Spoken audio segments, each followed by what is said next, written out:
नमस्कार दोस्तों, AW में आप सबका स्वागत है। तो आज हम हिंदी व्याकरण में उसी क्रम में चलते हुए कल वर्तनी शुद्धि थी, आज वाक्य शुद्धि है, जो कि परीक्षाओं में अहम भूमिका होती है। 2-3 क्वेश्चन आते हैं, वो समझ में नहीं आते, गलत हो ही जाते हैं। तो चलिए आज के बाद नहीं गलत होंगे, तो चलिए देखते हैं। वाक्य शुद्धि, वाक्य शुद्धि मतलब क्या है, पहले ये देखते हैं। तो अर्थ ग्रहण एवं संप्रेषण की दृष्टि से वाक्य भाषा की पूर्ण इकाई होती है। वाक्य क्या होती है? भाषा की पूर्ण इकाई होती है। देखिए, अर्थ ग्रहण और संप्रेषण यानी संप्रेषण एक दूसरे से बातचीत, समझना, बातचीत करना, अपने विचारों को प्रेषण यानी भेजना दूसरे तक यानी विचारों के आदान प्रदान करने में वाक्य जो है भाषा की पूर्ण इकाई होती है। हम उसी से अपने विचारों का आदान प्रदान कर पाते हैं और एक दूसरे के अर्थ को ग्रहण कर पाते हैं। रचना की दृष्टि से पदों का सार्थक मेल ही क्या है? वाक्य है। जो सार्थक मेल कहने का, जैसे एक शब्द आप कह देंगे तो कोई अर्थ नहीं निकलेगा, लेकिन अगर आप पूरा, जैसे आप कह दीजिए राम, तो कोई मतलब नहीं है। लेकिन अगर आप कहते हैं कि राम जाता है तो एक सार्थक वाक्य हो जाता है। तो वही है, रचना की दृष्टि से सार्थक शब्दों के मेल को ही क्या कहा जाता है? वाक्य कहा जाता है। पदों का सार्थक मेल जो होता है। भाषा में ध्वनियों से शब्दों, शब्दों से पद, पदों से वाक्यांशों और वाक्यांशों से पूर्ण वाक्य की रचना होती है। तो सही बात है, ध्वनि से शब्द बनते हैं। भाषा में ध्वनि से शब्द यानी कि जैसे का, ख, ये वर्ण या ध्वनि से शब्द बनते हैं और शब्द से पद बनते हैं और पद से बड़े-बड़े वाक्य बन जाते हैं। तो वाक्यांशों से पूर्ण वाक्य की रचना होती है। अतः हम सभी को बोलते और लिखते समय इस बात का विशेष ध्यान देना चाहिए कि हमारे द्वारा जो कुछ बोला गया या लिखा गया व्याकरण की दृष्टि से शुद्ध तथा सार्थक है या नहीं है। उनका कहने का मतलब है कि अगर हम बोलते हैं और लिखते हैं तो हमें ये समझना चाहिए कि जो कुछ हमने लिखा या कहा वो व्याकरण की दृष्टि से सही है भी या नहीं। तो वही है वाक्य की अशुद्धियाँ। अब वाक्य की अशुद्धियों में हम सबसे पहले जानते हैं संज्ञा रूपी अशुद्धि, यानी संज्ञा संबंधी अशुद्धियाँ कौन-कौन सी होती हैं। तो संज्ञा संबंधी अशुद्धियों को हम पहचानेंगे कैसे? तो देखिए, किसी व्यक्ति, वस्तु, स्थान, नाम, आपके संग इसको तो सब लोग जानते हैं कि किसी वस्तु, स्थान या किसी के नाम के संज्ञा कहा जाता है नाम को। संज्ञा पद क्या होता है? विकारी होता है। ये लिंग, वचन, कारक, काल आदि के अनुसार विकारी का मतलब क्या होता है? कि उनमें विकार होते रहते हैं। कहने का मतलब कि जैसे उम, किसी वर्ड में उसको हम बहुवचन बना दिए, स्त्रीलिंग बना दिए, पुल्लिंग बना दिए, इस तरह। जो लिंग, वचन और कारक काल के अनुसार बदलते हैं, उन्हीं को ही हम क्या कहते हैं? विकारी कहते हैं। इस परिवर्तन की असावधानी के कारण संज्ञा पदों का अनावश्यक पदों एवं अनुपयुक्त संज्ञा पद के प्रयोग के कारण अशुद्ध हो जाते हैं। तो ये बस अब अशुद्धि वाक्य कहते किसे हैं? वही कह रहे हैं कि अगर हम ऐसे परिवर्तन नहीं करते, जैसे अगर मान लीजिए कह दिया जाए राम जाती है, तो उचित लगेगा? नहीं, तो यही है अशुद्धियाँ, इसी को हमको दूर करना है। अब जैसे सीता गया, तो ठीक है? नहीं ठीक है। तो इसमें कैसी, इसमें जो है क्रिया संबंधी अशुद्धि है, यानी लिंग संबंधी अशुद्धि। जैसे इसमें जो है स्त्रीलिंग होना चाहिए, तो ये पुल्लिंग का बोध करा रहा है। तो वही असावधानियाँ हमें देखना है कि हमें असावधानियाँ नहीं करनी है। अब देखिए, सुरेश 15 तारीख के दिन दिल्ली से लौटेगा। अब संज्ञा संबंधी ये जो हम पढ़ रहे हैं, ये संज्ञा संबंधी अशुद्धियाँ हम, अब संज्ञा संबंधी अशुद्धियाँ हम पहचानेंगे कैसे? तो सुरेश 15 तारीख के दिन दिल्ली से लौटेगा। अब संज्ञा पद के अनावश्यक प्रयोग के कारण अशुद्ध वाक्य। अब अशुद्ध का मतलब कि जैसे सुरेश 15 तारीख को दिल्ली, अब दिन का कोई मतलब ही नहीं है। जब तारीख रख दी गई, 15 तारीख का दिन रख दिया गया, 15 तारीख में दिन लिखना ही नहीं है। जब निश्चित कर दिया गया 15 तारीख, तो दिन का क्या काम है? तो जो दिन लिख दिया गया, ये क्या हो गया? शुद्ध हो गया।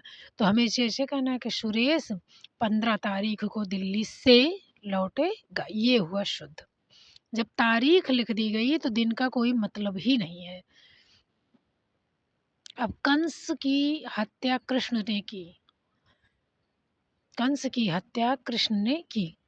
देखने में लग रहा है बिल्कुल सही है, लेकिन सही नहीं है, क्योंकि दुष्ट व्यक्ति का क्या किया जाता है? वध किया जाता है, हत्या नहीं की जाती, वध किया जाता है, वध किया जाता है। क्या किया जाता है? वध किया जाता है। तो अनुपयुक्त संज्ञा पद के कारण यहाँ अशुद्ध वाक्य है।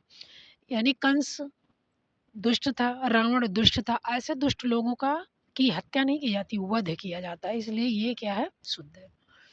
और देखिए, उदाहरण जब आप अच्छे से उदाहरण देखेंगे और उस पर बार-बार मतलब प्रैक्टिस करेंगे, तो आपको जो है क्लियर हो जाएगा। अशुद्ध देखिए, वह प्रातः काल के समय टहलती है। अब देखिए, वह प्रातः काल के समय टहलती है। जब काल हो गया तो काल का मतलब ही तो समय है, तो समय लिखने की आवश्यकता ही क्या है? अब डबल हो गया काल, काल ना, काल का मतलब समय काल, तो यहाँ समय जो है ज़्यादा लिख दिया गया है, यानी समय नहीं लिखना चाहिए था। वह प्रातः काल टहलती है, ये शुद्ध होगा। अब देखिए, अरावली पर्वतमाला अब हरी भरी हो गई है। अरावली खुद पर्वत है, तो हमें पर्वतमाला लिखने की आवश्यकता ही नहीं है, अरावली पर्वत उसको कहा ही जाता है, तो इसलिए पर्वतमाला जो लिख दिया गया वो गलत है। अरावली अब हरी भरी हो गई है। पर्वतमाला जो है अ, मतलब ज़्यादा वर्ड ज़्यादा बढ़ा दिया गया है, इसलिए यहाँ पर्वतमाला नहीं लिखा जाएगा, क्योंकि अरावली खुद में पर्वत है, तो पर्वतमाला लिखने की आवश्यकता क्या है? तो इसलिए अरावली अब हरी भरी हो गई है। अशुद्ध शब्द देखिए, वह रोज पानी से पौधे को सींचता है। वह रोज पानी से पौधों को सींचता है। तो देखिए, पौधों को सींचता है और किससे? पानी से। तो क्या पौधे दूध से थोड़ी सींचे जाते हैं, पानी से ही सींचे जाते हैं। तो वह रोज पानी से पौधों को सींचता है, ये गलत होगा। वो रोज पौधों को सींचना अगर कह दिए तो पानी का बोध हो जाएगा, तो इसलिए यहाँ पर ये सही है। वह रोज पौधों को सींचता है। सींचने का मतलब ही हुआ कि वह पानी से सींचा जाएगा, तो पानी लिखने की आवश्यकता नहीं है। अब देखिए, दूसरा देखिए, वह मंगलवार के दिन व्रत रखता है। अब मंगलवार, वार का मतलब ही क्या होता है? वार का मतलब ही दिन होता है, तो यहाँ दिन लिखने की कोई आवश्यकता नहीं है। वह मंगलवार के दिन व्रत रखता है, तो मंगलवार माने दिन ही तो होता है, तो यहाँ दिन लिखने की ज़रूरत नहीं थी। वह मंगलवार को व्रत रखता है। क्लियर? अब देखिए, अशुद्ध फिर, देश में अराजकता की समस्या बढ़ रही है। अरे अराजकता तो खुद समस्या है। देश में अराजकता बढ़ रही है, अब इसमें समस्या लगाने की कोई आवश्यकता ही नहीं थी। तो देश में अराजकता बढ़ गई है। देश में अराजकता की समस्या बढ़ गई, तो समस्या लिखने की कोई आवश्यकता नहीं थी। देश में केवल यही लिखा जाएगा कि देश में अराजकता बढ़ गई, ये शुद्ध होगा। अब देखिए, मैं मंगलवार के दिन व्रत रखता हूँ। अब मंगलवार, वार तो वार का मतलब ही तो दिन है, तो ये देखिए यहाँ भी तो वही जो है, अब मैं मंगलवार को व्रत रखता हूँ, ये वाला सही है। इसके बाद देखिए, अशुद्ध देखिए, हमारा देश 1947 में, हमारा देश 1947 ईस्वी में गुलामी की दास्ता से मुक्त हो गया। देखिए, देखने में तो जब वाक्य परीक्षा में, परीक्षा हाल में जब हम बैठते हैं, तो हमें ऐसे ऐसे जो है ये सब बिल्कुल लगते हैं कि ये बिल्कुल सही है, इसमें गलती ही क्या है? लेकिन जब हम बहुत बारीकी से देखते हैं, तो उसमें हमें अशुद्धियाँ नज़र आती हैं।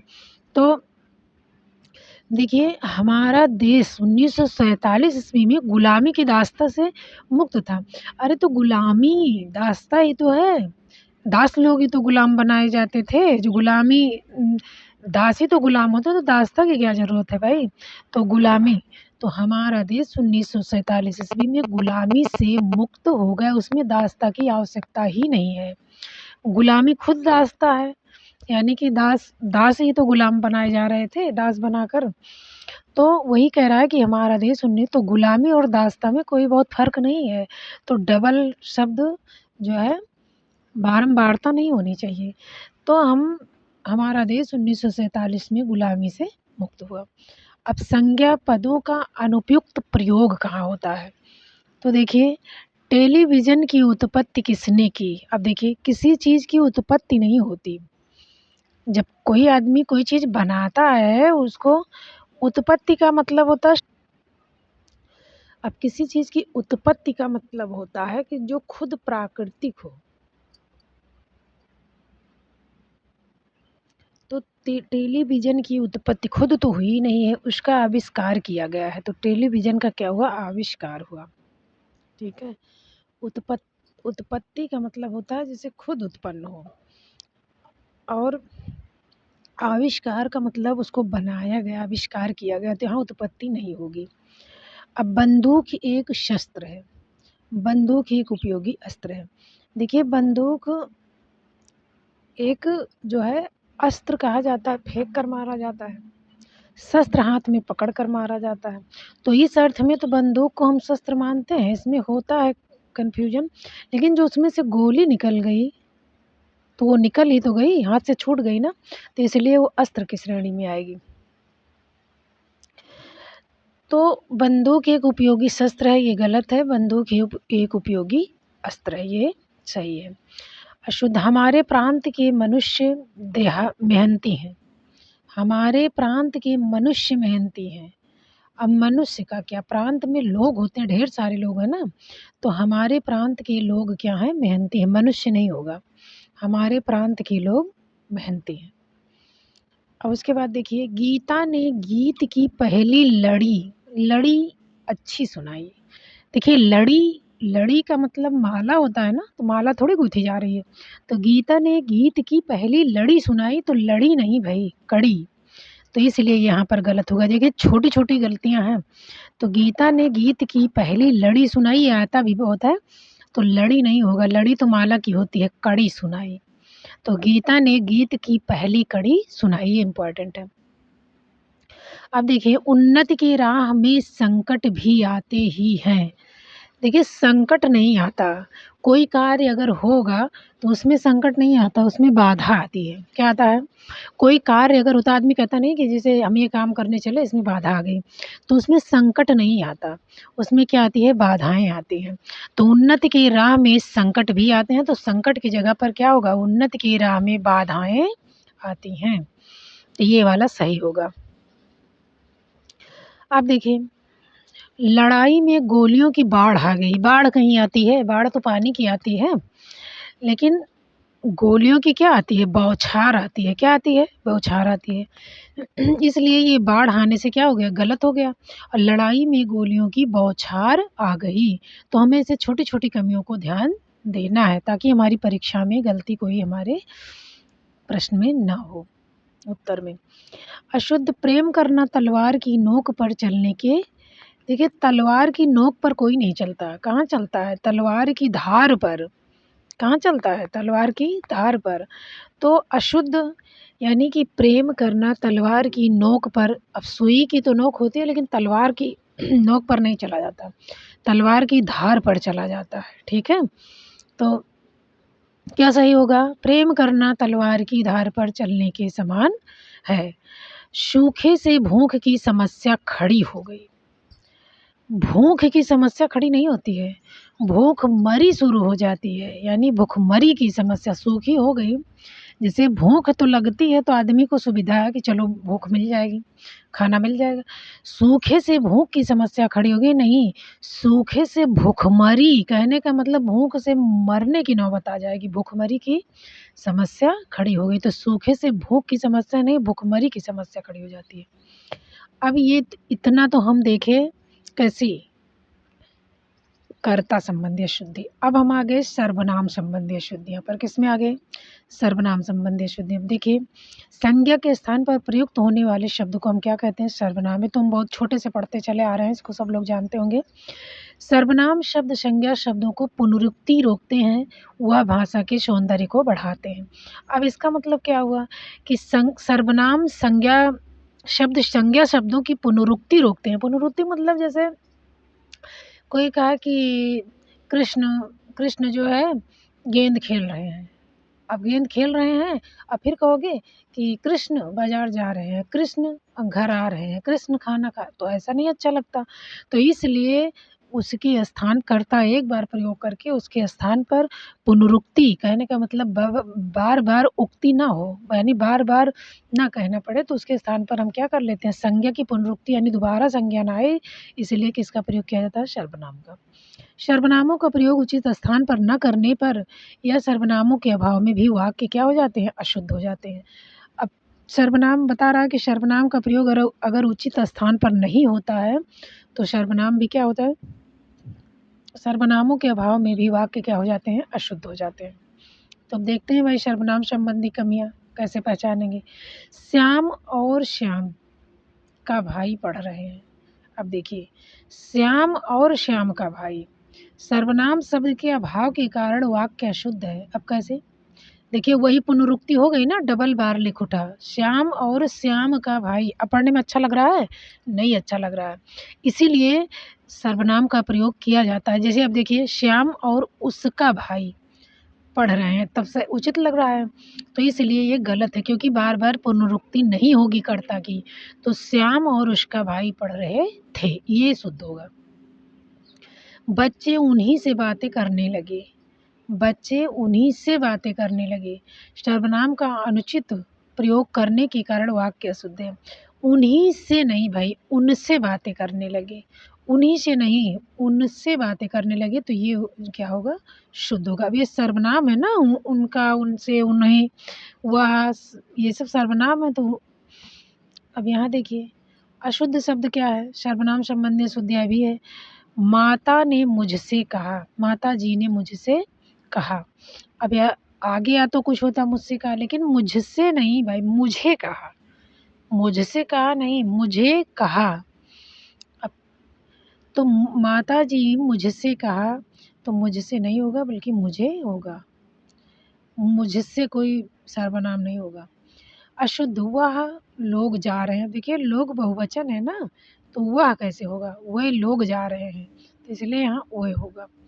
उसको लड़का हुआ है, उसको लड़का हुआ है नहीं, उसे लड़का हुआ है, उसको नहीं, उसे लड़का हुआ है।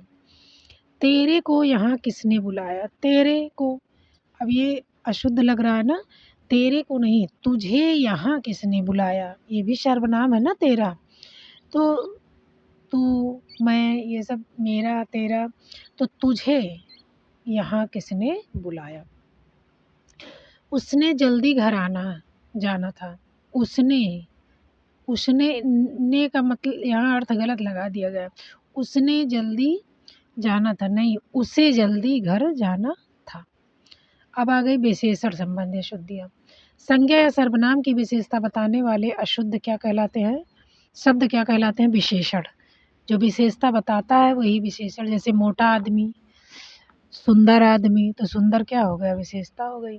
तो जो संज्ञा या सर्वनाम की विशेषता बताते हैं वो क्या हो गए, विशेषण शब्द अनावश्यक प्रयोग करने से या अनुपयुक्त विशेषण पद प्रयुक्त करने के कारण वाक्य अशुद्ध हो जाता है।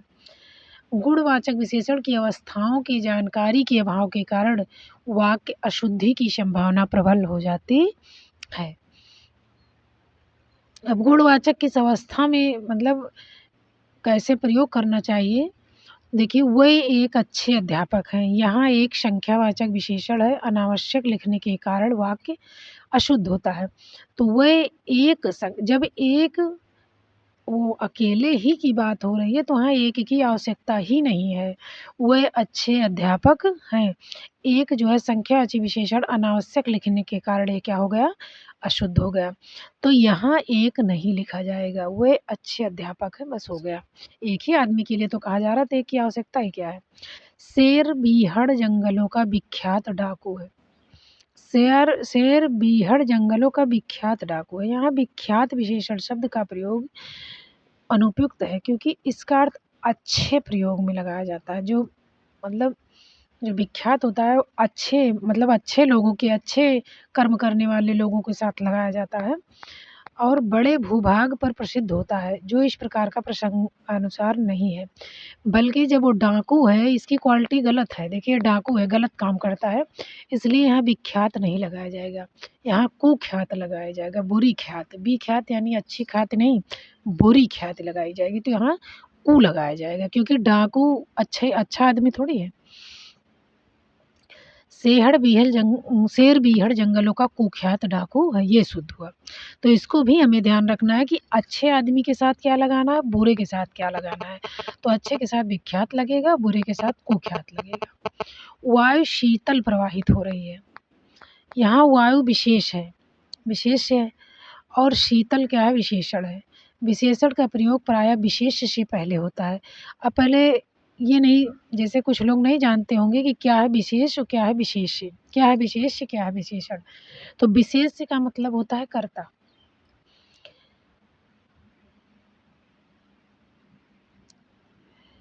तो शीतल विशेषण है, विशेषण का प्रयोग प्रायः विशेष्य से पहले होता है। जैसे शीतल वायु प्रवाहित हो रही, ऐसा होना चाहिए कि मतलब कर्ता के पहले विशेषण लगाया जाता है, ठीक है। कर्ता के पहले विशेषण लगाया जाता है, विशेष्य को ही क्या कहा जाता है, कर्ता कहा जाता है। तो होगा शीतल वायु प्रवाहित हो रही है। विशेषण संबंधी अशुद्धियों के उदाहरण। अब उदाहरण देखिए, ये सबसे सुंदरतम घड़ी है। अरे जब सुंदरतम लग गया, द बेस्ट लग गया, तो उसमें सबसे की क्या ज़रूरत है। सुंदरतम लग गया तो सबसे सुंदर वो हो ही गई, तो इसमें सबसे की आवश्यकता नहीं थी। यह सुंदरतम घड़ी है। वह एक अच्छे वकील है, फिर वही अशुद्धि आ गई। जब एक ही आदमी की बात की जा रही है तो वहाँ एक की आवश्यकता ही नहीं है, वह अच्छे वकील हैं। मौर्यकालीन समय में लोग सुखी थे। अब मौर्यकालीन, अब काल का मतलब क्या है पहले बताइए, समय ही तो है, तो यहाँ समय लिखने की कोई आवश्यकता नहीं है। तो मौर्यकालीन समय में लोग सुखी थे, ये गलत है। मौर्यकालीन लोग, यहाँ समय नहीं लिखना है, काल का मतलब समय ही तो होता है। तो लोग सुखी थे। अशुद्ध है, प्रत्येक बच्चे को 4-4 केले दे दो। अब 4-4, अब प्रत्येक बच्चे को, प्रत्येक यानी कि प्रत्येक को, यानी एक बच्चे को 4 केला दो। अब इसमें 4-4 कहने का क्या मतलब है, प्रत्येक यानी हर बच्चे को, हर एक को 4 केला दे दो। यहाँ 4-4 लिखने की ज़रूरत नहीं थी। अब क्वेश्चन नंबर फिर से देखिए, ये बालक सुंदर गुणों से युक्त है। ये बालक सुंदर गुणों से युक्त है। ये बालक गुण नहीं सुंदर होता। गुण भाई कैसा होता है, अच्छा होता है। गुण कैसा होता है, अच्छा होता है। गुण सुंदर नहीं होता। तो अच्छे गुणों से युक्त है। अब ये देखिए, अच्छा क्या है, विशेषण ही तो है। सुंदर यहाँ विशेषण है, अच्छा विशेषण है, लेकिन देखिए ये सही उपयोग नहीं किया गया है, इसलिए विशेषण संबंधी अशुद्धि है। अब धोबिन से अच्छी चादरें धोई, धोबिन से अच्छी चादरें धोई, तो धोबिन ने अच्छी चादरें, ने चादरें अच्छी धोई। अच्छी चादरें, जब चादर अच्छी ही थी तो धोने की क्या ज़रूरत थी। देखिए धोबिन ने अच्छी चादरें धोई, देखिए पढ़ के देखिए, अच्छी चादरें धोई, तो जो चादर अच्छी ही थी तो उसे धोने की ज़रूरत ही क्या थी। तो ऐसे नहीं होगा, ऐसे लिखा जाएगा, धोबिन ने चादरें अच्छी धोई, यानी कि चादर अच्छे से धोबिन ने धो दिया। वे बड़े चतुर व्यक्ति हैं। बड़ा नहीं होता, चतुर बड़ा दिखाई थोड़ी देता है। तो वे बहुत चतुर हैं, बड़े नहीं होता। लंबाई की बात थोड़ी हो रही है, इसमें भाववाचक बताया जा रहा है ना, तो वे बहुत, मात्रा बताई जाएगी, यानी वे बहुत चतुर हैं। अब हो गए विशेषण संबंधी। अब क्रिया संबंधी अशुद्धियाँ। जिन शब्दों में किसी कार्य का करना या होना व्यक्त किया जाता है उसे क्रिया कहते हैं। यानी जो कार्य किया जाए, जैसे चलना, गाना, हंसना, रोना, ये सब क्रिया है। क्रियापद काल से जुड़े होते हैं, अतः काल के अनुसार क्रिया के रूप में परिवर्तन होता है। क्रियापदों के अनावश्यक प्रयोग करने से, अनुपयुक्त क्रिया के प्रयोग करने से के कारण वाक्य में अशुद्धि आ जाती है। जैसे उसे घमंडी कहकर पुकारना ज्यादती है, ज्यादती है। यहाँ कहकर और पुकारना दोनों समानार्थी पदों के कारण अशुद्ध है। देखकर कहना, पुकारना एक ही बात तो है, समानार्थी हैं, दोनों पर्यायवाची हैं, समान अर्थ देने वाले हैं। इसलिए यहाँ क्या होगा, उसे घमंडी कहना या तो कह दो, या तो पुकारना कह दो, ज्यादती है। तो यहाँ दो देखिए, दो अर्थ होगा, समानार्थी आ गए, इसलिए गलत है। अनीता ने सुनीता की सहायता की, अनीता ने सुनीता की सहायता की, तो सहायता की नहीं जाती, सहायता दी जाती है। अनीता ने सुनीता की क्या की? सहायता की। सब लोग कहते तो हैं आम भाषा में कि हमने उनकी सहायता की, लेकिन हमेशा ये याद रखिए कि सहायता की नहीं जाती, सहायता दी जाती है। क्या होता है? सहायता दी जाती है। अब इसके बाद देखिए क्रिया संबंधी अशुद्धियों के अब और उदाहरण देख लीजिए। अच्छे बच्चों को माता-पिता की आज्ञा माननी चाहिए। अच्छे बच्चों को माता-पिता की आज्ञा मानना, आज्ञा का पालन होता है, ठीक है? आज्ञा का क्या होता है? पालन किया जाता है, माना नहीं। तो अच्छे बच्चों को माता-पिता की आज्ञा का पालन करना चाहिए।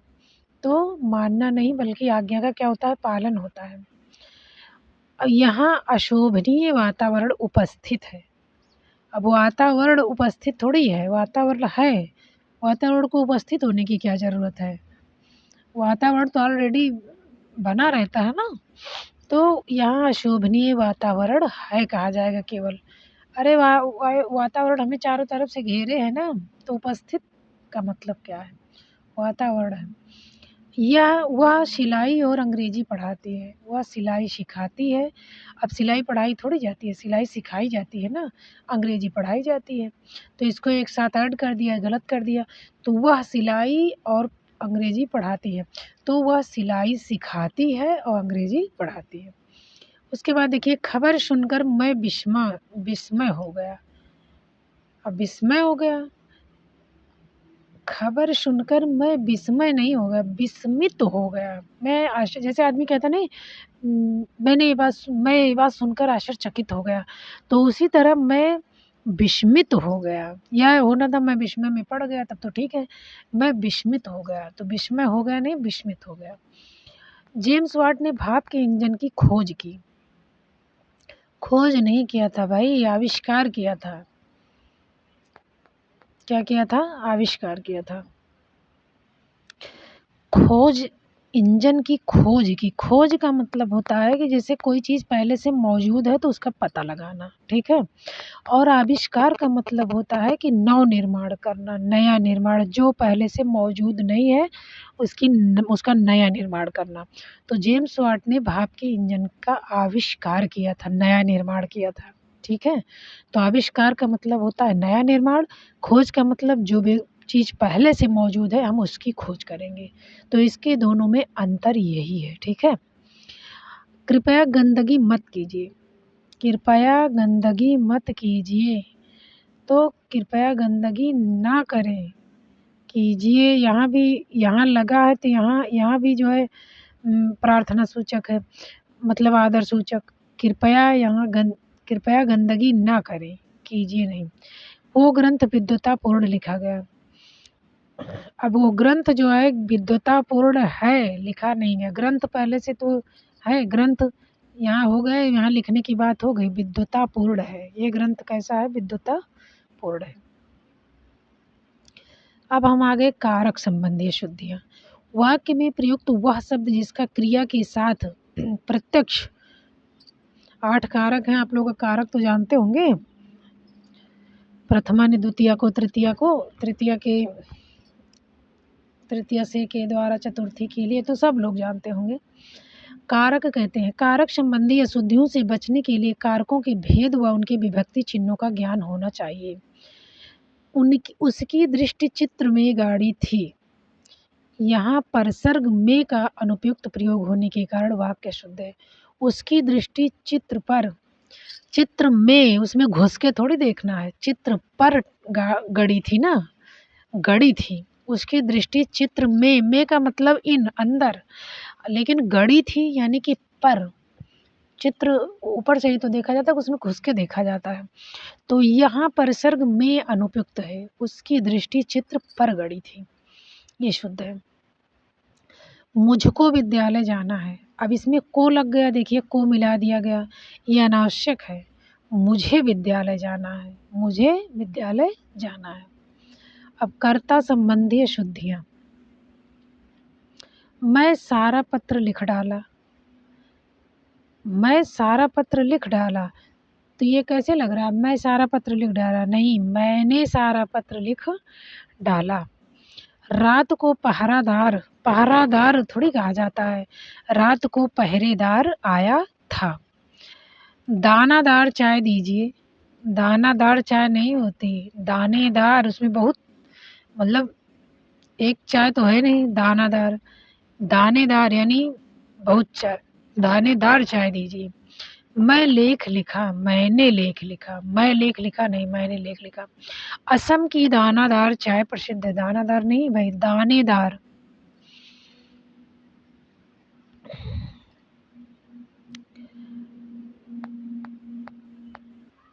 दानेदार का मतलब छोटे छोटे कण, ठीक है। दानेदार चाय प्रसिद्ध है। कर्म कारक सूची, कर्म कारक संबंधी शुद्धियाँ, वह रोज विद्यालय को जाता है। अब विद्यालय को जाता है नहीं, ये छिपा रहेगा, विद्यालय जाता है, वह रोज विद्यालय जाता है। मुझको घर जाना था, अब यहाँ को निरर्थक लग गया, मुझे घर जाना था, ये कर्म कारक है, कर्म है तो कर्म ही तो है। सुनील ने अपने सिर नीचे को कर दिए, अब सुनील ने अपना सिर, अपने सिर नहीं अपना सिर नीचे कर लिया। उद्योगी व्यक्ति समय को नष्ट नहीं करते, उद्योगी व्यक्ति समय नष्ट, समय को का कोई मतलब ही नहीं है, समय नष्ट नहीं करते, उद्योगी व्यक्ति समय नष्ट नहीं करते।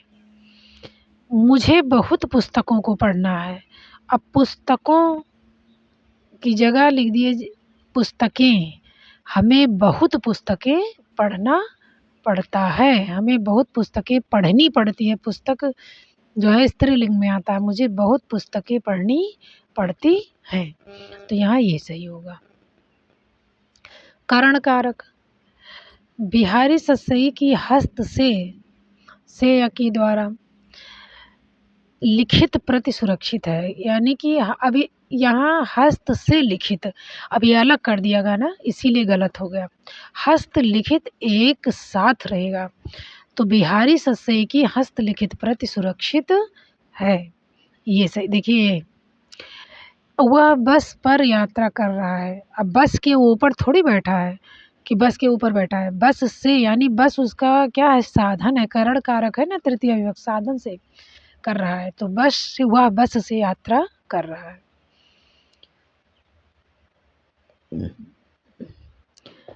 अब देखिए अशुद्ध वाक्य, यह अवतरण सूर्य के पद का लिया गया है, सूर्य के पद का नहीं लिया गया है, सूर्य के पद से लिया गया है, क्योंकि वो साधन था, सूर्य का पद लिखा गया, उसमें से लिया गया है एक छोटा सा अवतरण, तो सूर्य के पद से लिया गया है इस तरह।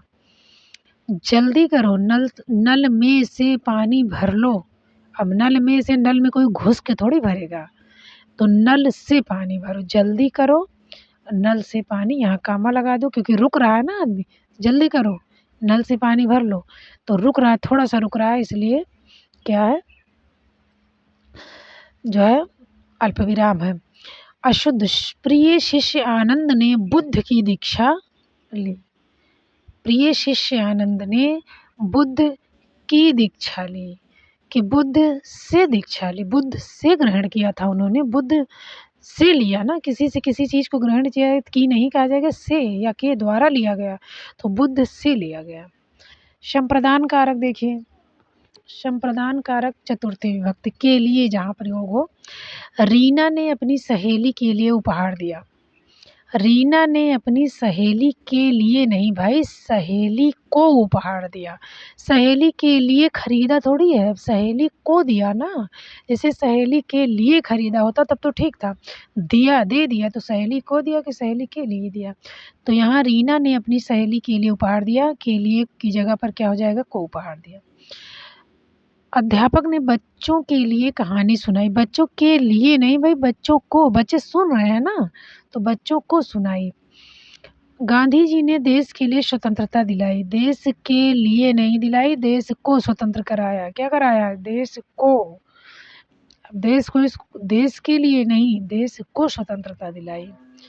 पिता ने, ये देखिए कारक संबंधी अशुद्धि है, के लिए कारक ही तो है चतुर्थी विभक्ति का। पिता ने पुत्र को 1 रुपया दिया, पिता ने पुत्र के लिए 1 रुपया दिया, के लिए किसी से भेजवा थोड़ी रहा है, वो तो खुद आमने सामने दे रहा है ना, तो पिता ने पुत्र को 1 रुपया दिया। कृपया आप मुझे क्षमा दें, कृपया आप मुझे क्षमा दिया नहीं जाता, क्षमा करा जाता है। अपादान पंचमी विभक्ति से या अलग, अलग के अर्थ में मे पर सभी बच्चों में मैं ही पहले पहुंचा। सभी बच्चों में मैं यानी कि सभी बच्चों में से मैं ही पहले पहुंचा। सभी बच्चों में घुस जाना थोड़ी था, बच्चों में से मैं ही पहले पहुंचा। वहाँ का घी शुद्ध था, वहाँ से लाया हुआ घी शुद्ध था, वहाँ का नहीं। वहाँ से जो लाया गया घी है वो शुद्ध होता है। वो शहर के खिलौने लाकर बेचता है, वह शहर से खिलौने लाकर, क्योंकि कहीं से कोई चीज़ लाई जा रही ना, तो वह शहर से खिलौने लाकर बेचता है। लड़की झूले पर से गिर गई, झूले पर से नहीं, झूले से गिर गई, झूले से गिर गई। संदीप गांव का दूध लाकर लोगों को बेचता है, तो संदीप गांव से दूध लाकर लोगों को बेचता है। गांव का नहीं, गांव से ला रहा है ना, गांव माध्यम हो गया ना, मतलब गांव से दूध ला करके अलग हो जा रहा है, तो गांव से दूध लाकर लोगों को बेचता है। अपादान संबंधी पूछ रहा है ना, तो से करने पर ये माध्यम नहीं होगा, अलग हो गया ना, वहां से लाया, यहाँ लोगों को दिया, तो यहाँ अपादान संबंधी वो है।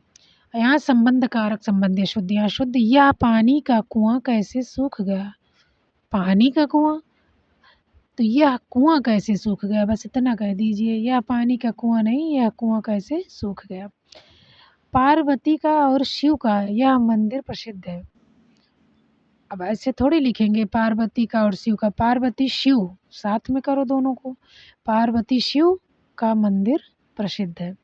राधा का और कृष्ण का मंदिर प्रसिद्ध है, राधा और कृष्ण, तो राधा कृष्ण संयोजक चिन्ह लगा के दोनों को एक साथ कर दिया जाएगा।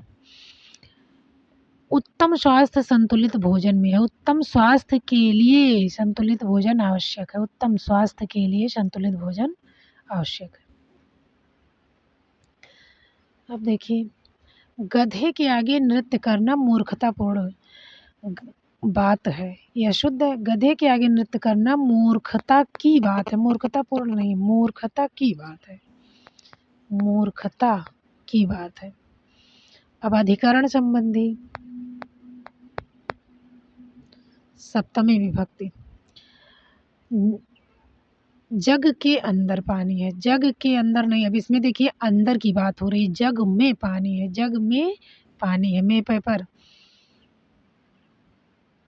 और अपादान में अलग होने की बात होती है।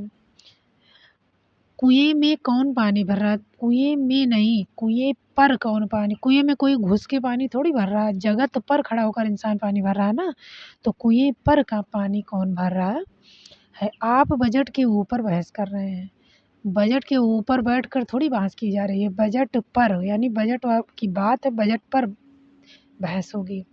किसान ने खेत पर क्या बोया, खेत पर नहीं बोया, खेत में बोया। घर पर सब कुशल हैं, तो घर पर नहीं, क्या सब लोग छत के ऊपर बैठे हैं, घर में, घर के अंदर जो लोग हैं सब कुशल हैं, घर में सब, तो ये सप्तमी विभक्ति यानी अधिकरण संबंधी। अब लिंग संबंधी अशुद्धियाँ देख लीजिए, जिस संज्ञा शब्द में व्यक्ति की जाति का पता चलता है वहाँ लिंग होता है। लिंग संस्कृत का एक शब्द, देखिए ये भी क्वेश्चन कभी कभी पूछा जाता है कि लिंग किस जो है किस भाषा का शब्द है, तो लिंग किस भाषा का है, संस्कृत का शब्द है, जिसका अर्थ है अर्थ, निशान, प्रतीक या चिन्ह। लिंग से ही तो हम समझते हैं कौन क्या है। वाक्य में प्रयुक्त पद का लिंग स्पष्ट न होने से अशुद्धि की संभावना रहती है। जैसे मुझे उससे एक बात कहना है, अब उपयुक्त बात स्त्रीलिंग है, अतः क्रिया पुल्लिंग के कारण आई है, तो मुझे उससे एक बात कहनी है, मुझे उसे एक बात कहनी है, मुझे उसे एक बात कहनी है। सीता और राम चली गई, राम और सीता दोनों लोग हैं ना, तो चले गए, चली गई नहीं। जब वाक्य में विपरीत लिंगी दो या दो से अधिक वार्ता हो तो क्रिया सदैव पुल्लिंग होगी, जब दोनों विपरीत लिंग के हैं तो क्रिया सदैव क्या होगी? पुल्लिंग होगी। अब लिंग संबंधी अशुद्धियों के उदाहरण देख लीजिए। नियम पढ़ लिया ऊपर। दही खट्टी है। अब बता दो दही कैसा है, स्त्रीलिंग है कि पुल्लिंग है, ये पहले बता दो। ये आता भी बहुत है, कंफ्यूजन भी बहुत कराता है। तो क्या है ये? दही खट्टा है। मोती सीपी में पलती नहीं, मोती सीपी में पलता है, क्योंकि मोती जो है कैसा है? पुल्लिंग में आता है। राम ने, लिंग तो अगर आपको पहचाना हो तो आप सीधे उसको जो है उसमें कोई वाक्य लगाकर जोड़ दीजिए। जैसे जैसे अब मोती, मान लीजिए पूछा जाए मोती कैसा लिंग है, तो मोती चमकती है चमकता है, पहले ये बताइए। तो मोती चमकता है ना, तो वो क्या हो गया? पुल्लिंग में हो गया। अब दही खट्टा है ना, पुल्लिंग में हो गया। आप ऐसे कह के उसमें वाक्य जोड़ के समझ लीजिए कि लिंग एक कैसा है। राम ने पुस्तक खरीदा, तो राम ने पुस्तक खरीदी। पुस्तक जो है क्या है? परीक्षा का वर्तमान प्रणाली बदल देनी चाहिए। परीक्षा कराई जाती है ना, परीक्षा किया नहीं जाता, परीक्षा कराई जाती है, इसलिए परीक्षा की वर्तमान प्रणाली बदल देनी चाहिए। बेटी पराए घर का धन होती है। नहीं, बेटी कैसी है? स्त्रीलिंग है ना, तो बेटी पराए घर की धन होती है। आज तुमने नया पोशाक पहना है। आज तुमने नया पोशाक, नया नहीं होता भाई, पोशाक नई होती है। पोशाक कैसी होती है? नई होती है। तो आज तुमने नई पोशाक पहनी है। अंततोगत्ता उसके प्राण क्या हो गए? प्राण बहुवचन में आता, हमेशा ये ध्यान रखिए। प्राण उड़ता नहीं है, प्राण निकल जाता है। कभी उड़ते हुए देखा किसी ने? नहीं देखा। तो अंततोगत्वा उसके प्राण निकल गए, और बहुवचन होता है। और उसके बाद है, देखिए, वचन संबंधी अशुद्धियाँ। एक या एक से अधिक वस्तुओं का बोध कराने वाले शब्दों को वचन कहते हैं। एक या एक, अब वचन कहते किसे हैं? एक या एक से अधिक वस्तुओं का बोध कराने वाले शब्दों को हम क्या कहते हैं? वचन कहते हैं। वचन संबंधी अशुद्धियों से बचने के लिए तथ्यों पर हमें विशेष ध्यान देना चाहिए। कैसे? कुछ शब्द सदैव बहुवचन में प्रयुक्त होते हैं, जैसे प्राण। कुछ वर्ड हमें याद करना है, जैसे प्राण हुए, अक्षत हुए, रोम हुए, ये सब ये जो है ये बहुवचन में आते हैं। अशुद्ध शब्द, क्योंकि प्राण का प्रयोग सदैव बहुवचन में, तो मेरे प्राण संकट में है, शुद्ध है। अनेक और आप में बहुवचन, अतः उसके स्थान पर अनेकों का शब्द का प्रयोग। अनेक, देखिए जैसे कुछ लोग कहते हैं कि वहाँ अनेकों लोग हैं, अनेकों नहीं भाई, अनेक अपने आप में ही बहुवचन है, तो अनेकों नहीं लगेगा। और जहाँ अनेकों लग जाएगा वो गलत हो जाएगा। जैसे बाग में देखो अनेकों पेड़ है, नहीं, अनेक अपने आप में बहुवचन है, उसमें ओ की मात्रा लगाने की आवश्यकता नहीं है। जैसे देखिए इसके उदाहरण, सभी वर्ग के लोग उपस्थित थे, तो सभी वर्ग के लोग नहीं, सभी वर्गों के लोग, सभी वर्गों के लोग उपस्थित थे। मैंने गुरु का दर्शन किया, तो देखिए जो सम्माननीय होता है उसका बहुवचन किया जाता है। जैसे मैंने गुरु के दर्शन किए, ठीक है। जो प्रतिष्ठित होता है, जो सम्मानीय होता है, उसका हम बहुवचन में प्रयोग करेंगे। महाभारत 18 दिन तक चला। 18 नहीं, 18वें दिन तक चला। महाभारत कब तक चला? 18वें दिन तक चला। मेरी घड़ी में अभी 4 बजा है। अब 4 बहुवचन है ना, मेरी घड़ी में 4 बजे हैं। अशोक ने सुरेंद्र को 4 बात सुनाई। ये वचन संबंधी अशुद्धियाँ हैं कि कहाँ एक वचन लगना चाहिए, कहाँ बहुवचन। अब यहाँ देखिए बहुवचन लगना चाहिए तो यहाँ एक वचन लगा है, यहाँ बहुवचन लगना चाहिए तो यहाँ यहाँ एक वचन लगा है। ये वचन संबंधी अशुद्धियाँ हैं। अशोक ने सुरेंद्र को 4 बात सुनाई, 4 बात नहीं 4 बातें सुनाई, तो यहाँ बहुवचन होना चाहिए। उसके आँख से आँसू निकल पड़ा। अब आँसू बहुवचन है भाई, एक वचन नहीं है, तो आँसू क्या हुआ? निकल पड़े, यहाँ बहुवचन होगा। छोटी-छोटी बारीकियाँ, इनको हमें बहुत ध्यान से ध्यान रखना है, ताकि हमारी परीक्षा में जो है कोई किसी प्रकार की गलती ना हो। सामानों को स्वयं सँभाल कर रखो, यानी अपने सामानों को नहीं, अपने सामान को स्वयं सँभाल कर रखो। अब मुहावरे संबंधी अशुद्धियाँ देख लीजिए। मुहावरा पहले ये समझिए कि किस भाषा का शब्द है, पूछा जाता है।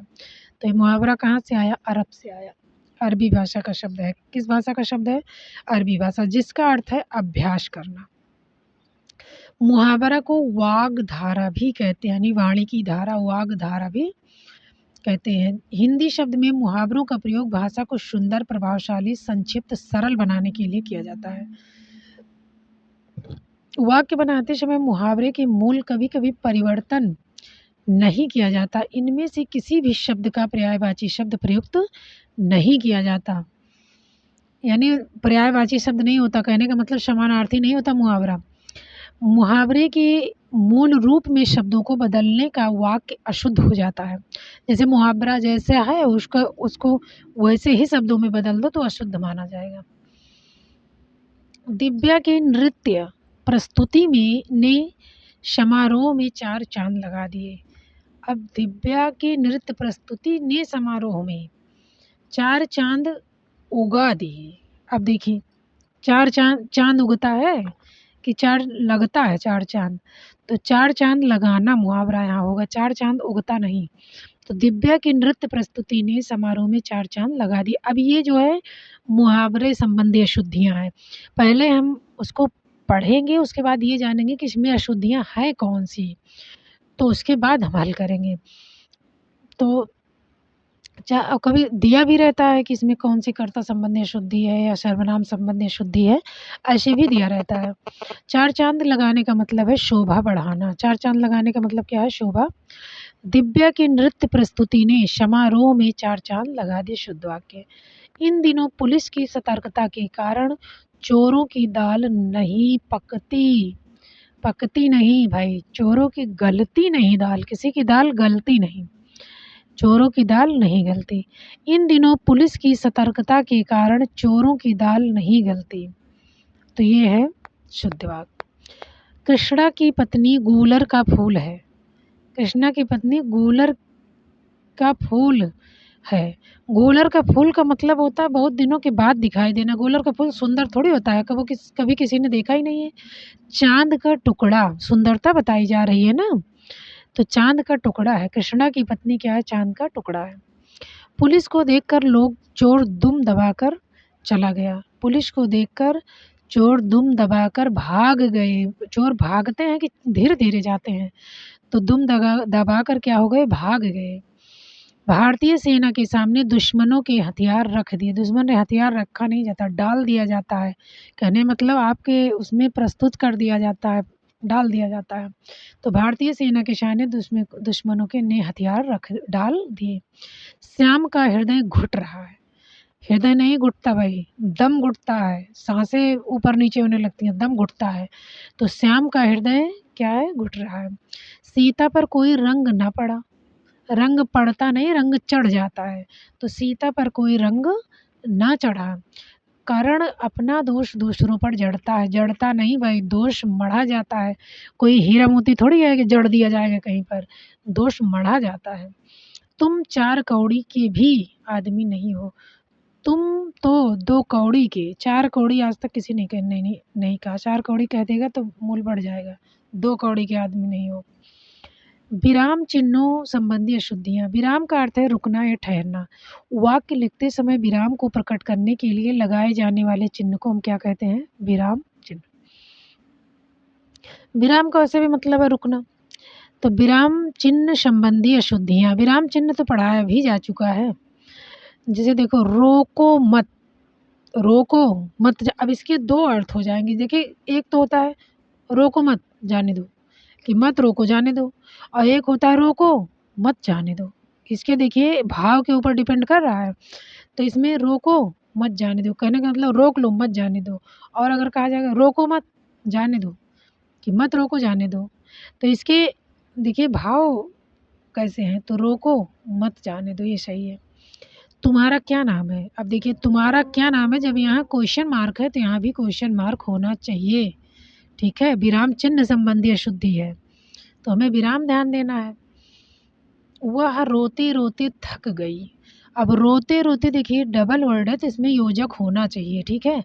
तो इसलिए यहाँ ये अशुद्धि है। उसने कहा तुम बुद्धिमान हो। उसने कहा, अब देखिए कहा में ऐसे लगता है ना, फिर उसके बाद इन्वर्टेड कामा के अंदर हो जाता है। तो तुम बुद्धिमान हो, तो यहाँ या तो कामा लग जाता, तो यहाँ कुछ भी नहीं लगा है। उसने कहा तुम बुद्धिमान हो। अरे तुम कब आए? तो अरे कह रहा है ना, आश्चर्य की बात हो रही है, तो यहाँ आश्चर्य सूचक होना चाहिए, विस्मयादि बोधक चिन्ह होना चाहिए।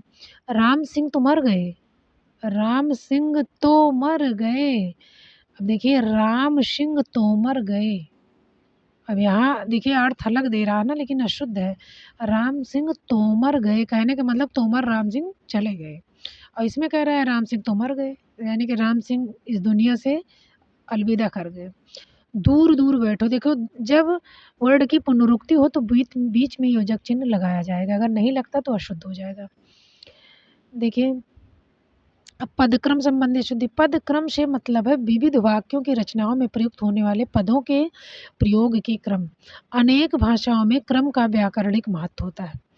पद वाक्य में पदों का एक निश्चित क्रम होता है, यानी कि निश्चित क्रम होना चाहिए। कहने का मतलब ये नहीं कि कर्म आगे विशेषण पीछे, कर्ता इधर क्रिया उधर, इस तरह नहीं। यदि वाक्य में प्रयुक्त पदों को निश्चित क्रम में नहीं रखा जाएगा तो वाक्य अशुद्ध हो जाएगा, अतः पदों को उनके क्रम में रखना चाहिए। वाक्यों का पदक्रम इस तरह होना चाहिए, पहले कर्ता, फिर कर्म, फिर क्रिया।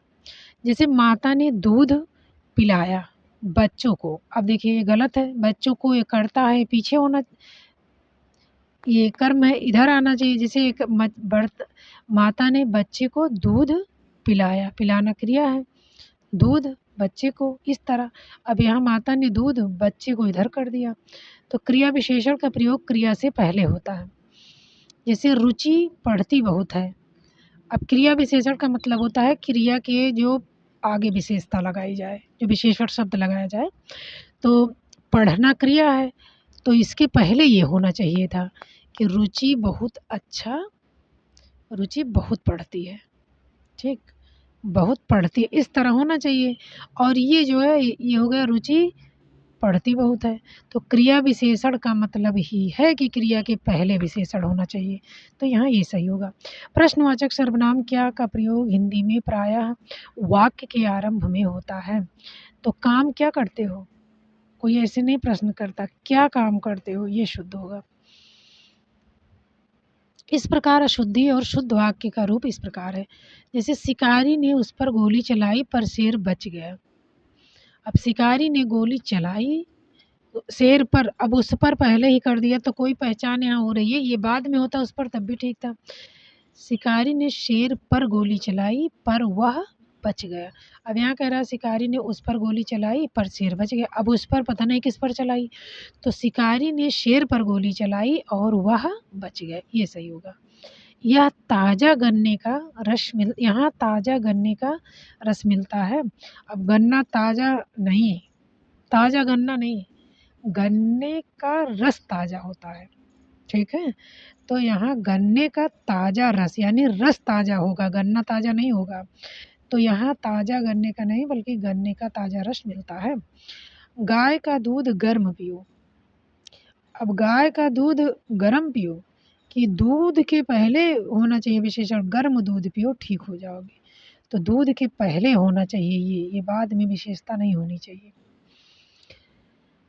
ठंडे घड़े का पानी पिलाइए। अब ठंडे घड़ा, ठंडे से क्या मतलब है, पानी ठंडा चाहिए कि ठंडा घड़ा चाहिए, तो घड़े का ठंडा पानी पिलाइए।